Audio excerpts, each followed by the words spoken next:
Assalamualaikum warahmatullahi wabarakatuh. Halo semuanya, kami dari kelompok 10 kelas D Prodi Ilmu Komunikasi 2023 UPNPJ akan menjelaskan tentang teknik komunikasi tidak asertif dan asertif. Jadi, kami akan membahas tentang tipe-tipe komunikasi, yaitu ada komunikasi asertif, ada komunikasi pasif, ada komunikasi agresif, dan juga ada komunikasi pasif-agresif. Kemudian kenapa kami memilih tema ini itu karena masih banyak orang-orang yang kurang mengetahui gimana sih teknik komunikasi yang benar dalam berkomunikasi. Itu kayak misalnya kalau orang-orang itu sering berkomunikasi dengan sambil marah-marah atau menurut mereka menerima aja itu juga benar, ternyata enggak. Yang paling benar itu adalah teknik komunikasi asertif. Sedangkan pembagian tugas kami sendiri, teknik materi ini dicari oleh aku dan Mio, kemudian desain ini dirancang oleh Shallo dan Zakia. Kemudian target audiens kita itu secara umum itu masyarakat khalayak umum, karena teknik komunikasi ini juga diperlukan bukan hanya oleh mahasiswa ilmu komunikasi, tapi juga oleh masyarakat umum agar kita bisa berdiskusi dengan orang lain dengan nyaman. Oke, untuk penjelasan mengenai infografis, detailing desain dari infografis pertama kita, ini terinspirasi dari komik anak-anak yang memang dirancang di konsep karena komik ini secara garis besar menggambarkan sebuah komunikasi yang divisualisasikan dalam bentuk dua dimensi. Maka dari itu konsep dari kelompok kita menggunakan konsep komik. Untuk color palette-nya sendiri kita menggunakan dua color palette, yaitu color palette pertama untuk warna di background, yaitu kuning yang lebih terang dan juga kuning yang lebih gelap. Lalu color palette kedua ini berisikan warna-warna yang ada pada bagan-bagan di layoutnya sendiri. Yang pertama itu ada warna biru, ada kuning, ada merah, dan juga oranye.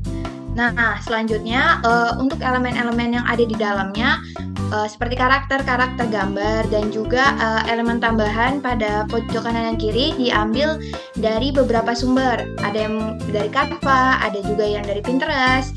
Dan untuk elemen karakternya sendiri kebetulan dibuat sendiri menggunakan aplikasi Auto Sketchbook, dan juga untuk animasinya sendiri ini menggunakan referensi sendiri.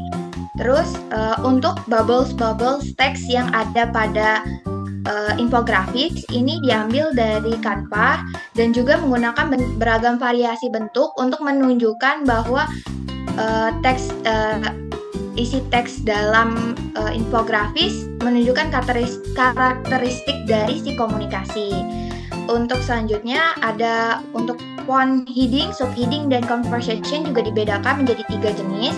Yang pertama untuk headingnya sendiri menggunakan font bangers yang biasanya dipakai untuk judul-judul pada komik. Terus yang subheadingnya kita menggunakan font lazy dog. Ini untuk membedakan antara subjudul dengan isi dari percakapan. Nah, untuk isi dari percakapannya sendiri kita menggunakan font komika.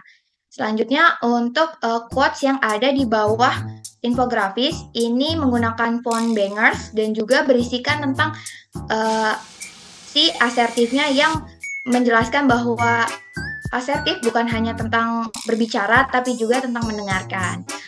Oke, pada layout kedua, kami ingin menampilkan bentuk layout seperti pada kebanyakan infografis di internet, namun tetap berkaitan dengan konsep awal kami, yaitu komik. Nah, pemilihan color palette yang banyak menggunakan warna kuning dan turunan warna kuning seperti soft yellow, ini menunjukkan bahwa isi pada layout ini itu telah mostly adalah tentang asertif. Dan mengenai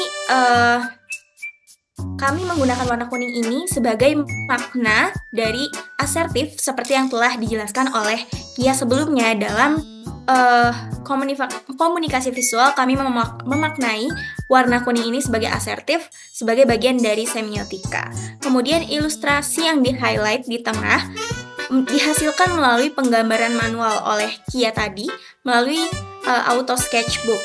Dan pemilihan ketiga font yang berbeda pada heading, subheading, dan isi infografis. Ini juga telah dijelaskan oleh Kia, yang dipertimbangkan dengan apa yang cocok dan umum digunakan pada layout komik seperti pada umumnya. Kemudian layout ini dikatakan sangat padat dengan informasi sehingga menjadi pesan utama yang ingin kami sampaikan. Ya, di bagian sini kita menampilkan bagian eksekusinya, bisa dibilang lah, dari bagaimana cara bekerjanya komunikasi asertif ini dengan beberapa komunikasi lainnya seperti pasif agresif dan pasif agresif. Nah, di sini kita menaruh beberapa elemen komik seperti penggunaan bubble text yang menggambarkan tone dari para pembaca. Nah, yang pertama si pasif ini bisa kita lihat bubble-nya itu kecil, tidak kayak memakan tempat dan sangat boros lah bisa dibilang. Kemudian ada asertif yang menggunakan bubble chatting secara baik, yang dimana kayak beberapa tempat ini digunakan dengan baik, tidak ada kayak tempat-tempat yang kurang gitu, yang bubble chatting kotak dan memenuhi panelnya. Dan kemudian ada agresif yang dimana bubble chatnya itu sampai keluar border dari komik panelnya, yang mengindikasikan bahwa kemarahannya tidak melihat batasan lagi dan hanya ingin mendominasi. Dan terakhir ada si pasif agresif yang dimana kelihatannya itu walaupun penuh tapi memiliki kayak pesan tersendiri. Ada dua, yang dimana yang pesan pertama itu tidak memakan tempat, tapi kedua yang provide makan tempat tersebut yang mengindikasikan keagresifan dan walaupun menampakkan kepasifan. Oke, jadi sampai situ aja presentasi kita hari ini. Dan for your information, sumber dari data yang kita dapatkan ini bakal kita taruh di deskripsi YouTube ya. Jadi jangan lupa untuk dilihat.